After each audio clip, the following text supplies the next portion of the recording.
Na sio Ndongoi Sya kindini syienda President William Ruto atangaase matambya ala ukwosa nokana kwololoesya Enenthi mathayu kumana na kwambata kwa Ngalama ya Mikalile.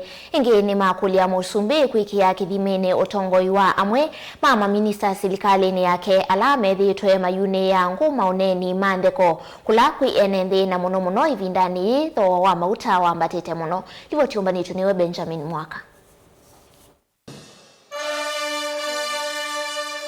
Kivalwa kiito kila kithwa kimwetele President William Ruto aciokethia va Kenya kuma kuya Amerika mbene kuvovya hivyo vila hamwe mathukumi ma silikali maminista methiitwe maitetanya wa ndani na Enenthi kukwanya kwambata kwa Ngalama ya Mikalile iteta vila yu utongoi mandi nimeweta vietete wia kula kwi Enenthi.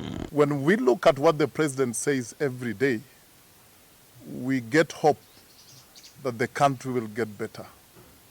But then, when you listen to like what you asked me about a certain minister speaking ridiculous things, then it sells a lot of fear. It is unfortunate somebody can make comedy out of the suffering of Kenyans.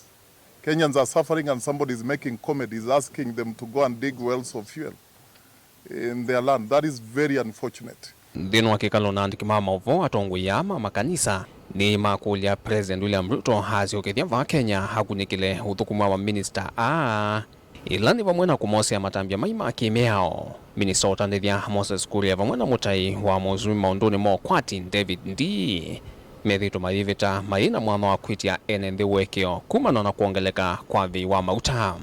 We want to urge our beloved president. We believe you can work and we believe you can do a good job. But then probably it is time you reconsider the people you gave some key positions in government because they might water down everything you're going to do. Ni mathingilela mutu wa maminista hondu mwana athukumi ma silikali ya ile idha ya Kiio kula kwi Enenthi na kwa vanene kunenga nthi mwikio kana maundu uni ni mekwaila. When we look at those utterances, they are not utterances that should come out of a mouth of a minister. They are not supposed to come out of, because they are supposed to give people hope. People are suffering. Give me hope.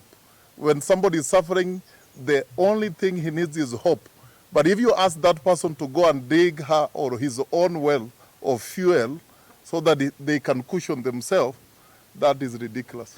Kwa ngaliko yo ni mathayu ya silikali ikunikilenzia ila itona kwosa kwikia Ngalama ya Mikalile ni athinikiwa wala Kumwenda President William Ruto ndakatungie nzia sya mauvucho sya subsidies taundu kwa ile silikali ni mbitu atio hoke na nzia imbia sya silikali ya oyu sivanie kuolela Enenthi muyo mwito wa Ngalama ya Mikalile.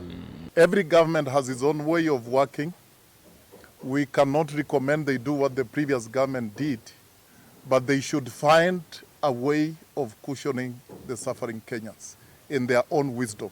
They should find a way, because indeed Kenyans are suffering. Vilingo mauvo kumabamusino ilovi nye nito Benjamin Mwaka.